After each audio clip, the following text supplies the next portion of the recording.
আসসালামু আলাইকুম সুপ্রিয় শিক্ষার্থীগণ। আজ রাত 12টা পর্যন্ত আপনারা 400 টাকা অফারে ভর্তি হতে পারবেন। এর পরবর্তীতে আগামীকাল থেকে ভর্তি হতে হলে আপনাদের 20তম রোজার মধ্যে ভর্তি হলে 500 টাকা লাগবে এবং আপনারা যদি 20 থেকে 30তম রোজার মধ্যে ভর্তি হন তাহলে সেক্ষেত্রে 650 টাকা লাগবে। এরপরে কিন্তু আমাদের এই কোর্স ফিটি 900 টাকা হয়ে যাবে। তাই আপনাদেরকে বলবো, আপনারা যারা এখনো ভর্তি হবেন ভাবছেন, ভর্তি হয়ে পড়ুন। আর আমরা দেখুন যেভাবে পড়িয়ে থাকবো, একটি টপিক যখন আমরা আলোচনা করব তখনই সেই টপিকের কিন্তু অ্যানালাইসিস করব। যেমন বিপরীত শব্দ যদি আমরা দেখি তাহলে দেখুন যে এই যে 35তম থেকে 46তম বিসিএস পরীক্ষা একটু অ্যানালাইসিস দেখুন। 35তমতে একটি প্রশ্ন এসেছে, 36 এবং 37তমতে কোনো প্রশ্ন আসেনি, 38, 39 এবং 40 একটি একটি করে প্রশ্ন এসেছে এবং 41তমতে কোনো প্রশ্ন আসেনি। কিন্তু 42তমতে গিয়ে দুটি প্রশ্ন এসেছে, 43 এবং 40তমতে কোনো প্রশ্ন আসেনি, 45 এবং 46তমতে প্রশ্ন এসেছে।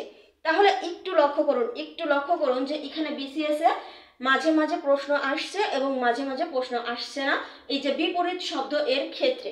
কিন্তু নিবন্ধন পরীক্ষা একটু লক্ষ্য করুন, নিবন্ধন পরীক্ষার ক্ষেত্রে যদি দেখেন 10তম থেকে শুরু করে 18তম পর্যন্ত প্রায় সকল পরীক্ষায় এসেছে, প্রতি বছরই এসেছে। কিন্তু 14তম এবং 15তমতে যখনই প্রশ্ন আসেনি তখনই 16তমতে একদম 3টা প্রশ্ন এসেছে এই বিপরীত শব্দ থেকে। তাহলে বুঝুন যে আপনাদের জন্য কতটা গুরুত্বপূর্ণ হতে পারে এই বিপরীত শব্দ যারা নিবন্ধন পরীক্ষায় অংশগ্রহণ করবেন। এরপরে দেখুন প্রাইমারি পরীক্ষা আমরা যদি এই যে 23 এবং 24তম অ্যানালাইসিসটা দেখি, অর্থাৎ 23-24তমের প্রথম ধাপে কিন্তু প্রশ্ন এসেছে, দ্বিতীয় ধাপেও এসেছে, তৃতীয় ধাপেও এসেছে। তাহলে আপনারা বুঝতেই পারছেন যে বিপরীত শব্দ কিন্তু বিসিএস, নিবন্ধন এবং প্রাইমারি সকল পরীক্ষার জন্য খুবই গুরুত্বপূর্ণ। তাহলে আশা করি এটা বুঝতে পারলেন যে যখন আমরা একটা টপিক আলোচনা করব সেই টপিকটা কোন পরীক্ষায় কতটা আসবে এটা যদি আমরা একটু দেখতে পারি তাহলে কিন্তু আমাদের ক্ষেত্রে অনেক বেশি সহজ হয়ে যায় এবং সেই টপিকটা আমরা কতটা গুরুত্ব দিয়ে পড়বো সেটা কিন্তু আমরা বুঝতে পারি। যেমন আপনারা যদি এই বিপরীত শব্দটাই যদি আপনারা একটু ব্যাংকের ক্ষেত্রে দেখেন তাহলে দেখবেন যে ব্যাংকেরও বিভিন্ন পরীক্ষায় এখানে প্রশ্ন আসে। যেমন আপনারা অনেকেই এই যে সিনিয়র অফিসার পদে আবেদন করছেন, অর্থাৎ সিনিয়র অফিসার পদে কিন্তু অনেকেই আবেদন করেছেন। সিনিয়র অফিসার পদে ব্যাংকের সিনিয়র অফিসার পদে কিন্তু এখান থেকে প্রশ্ন আসে।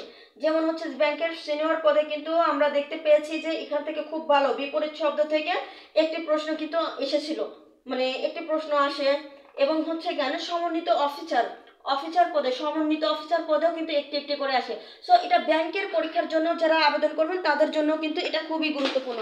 তো আপনাদেরকে শুধু একটি কথাই বলবো যে আপনারা যদি এই যে কোন পরীক্ষায় কতটি প্রশ্ন আসে বা আসবে, একটা টপিক কতটা গুরুত্বপূর্ণ ঠিক এভাবে ধরে যদি পড়তে চান তাহলে অবশ্যই আমাদের পেইড ব্যাচে ভর্তি হয়ে যাবেন। আমি আবারও বলছি, আমাদের পেইড ব্যাচে আজ রাত 12টা পর্যন্ত মাত্র 400 টাকা অফারে ভর্তি হতে পারবেন এবং 20তম রোজার মধ্যে ভর্তি হতে হলে কিন্তু 600 টাকা লাগবে এবং 30 রোজার মধ্যে ভর্তি হতে হলে কিন্তু 650 টাকা লাগবে এবং এর পরবর্তীতে রমজান মাস পরেই কিন্তু আমাদের কোর্স ফি হয়ে যাবে 900 টাকা। তাই আপনারা যারা এখনো ভর্তি হবেন ভাবছেন তারা ভর্তি হয়ে যান। আজকের ভিডিওটি এ পর্যন্তই, ধন্যবাদ।